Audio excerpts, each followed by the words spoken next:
ኑሮ እንዴት ነው ብዬ ብጠይቃችሁ ምላሻችሁ ምንድን ነው እናንተ? አረ ምን በፊት በእንደዚህ ብር ምን ገዛው አሁን እንደዚህ ሆኖ ምን ትጠይቀናለህ? አረ አሁን ከባድ ነው። አላህ ይድረስልን። እንዴት እንደሆነ አይገባኝም። ማማራራት طيب ትርፉ ግን ምንድነው? ጥቅሙ ምንድነው? እሺ በተቃራኒው ደግሞ ኑሮ እንዴት ነው ብዬ ጠየቅኳቸው። አልহামዱሊላህ በጣም ጥሩ። ምን ጎደለብን? እየበላን እየጠጣን ሰላማችን ይኸው። طيب የዚህ ትርፉስ ምንድነው? ለኢን ሸከርቱም شفتم كيف ካመሰገናችሁ ምን እላችኋለሁ?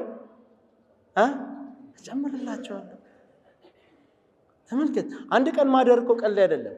አንድ ቀን ማደር ተጨማሪ ስጁድ አደረክ ማለት ነው። አንድ ቀን ማደር ተጨማሪ ሩኩዕ አደረክ ማለት ነው። አንድ ቀን ማደር ሰላትህ ላይ ተሸሁድ አደረክ።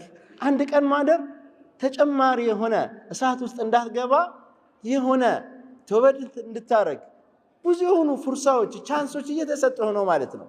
طيب ይኸው ዛሬን አድረሃል፣ ዛሬን ኑረሃል። አላህ ቁርአን ላይ አልሐምዱሊላሂ الذي أنزل على عبده الكتاب سورة الكهف በምን ከፈተ? በሐምደላህ።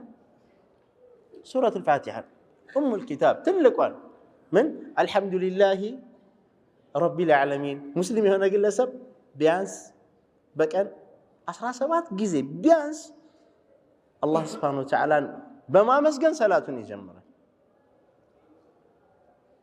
الحمد لله الذي أسرى بعبده ليلا من المسجد الحرام إلى المسجد الأقصى سورة الإسراء.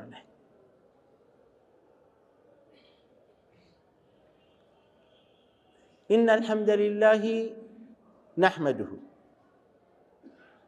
مسقانا يا الله مبتسل هنا سلزهم نحمده نام سجنا ولا እንዴት ነው የምናመሰግነው? በአንደበታችን፣ በልባችን፣ በተግባራችን። በአንደበታችን ቅድም እንደተባባል ነው አላህ እናመሰግናለን። አው والله فبأي آلاء ربكما تكذبان በየትኛው የአላህ ኒዕማ ነው የምናስተባብለው? ምን ጎደለን እንላለን? እስኪ والله አላህ የሚፈጽመው የሚተገብረው ነገር ሁላ እዚህ ካውን ላይ የምናየውም የማናየውም ነገር ሁላ ኸይር ነው።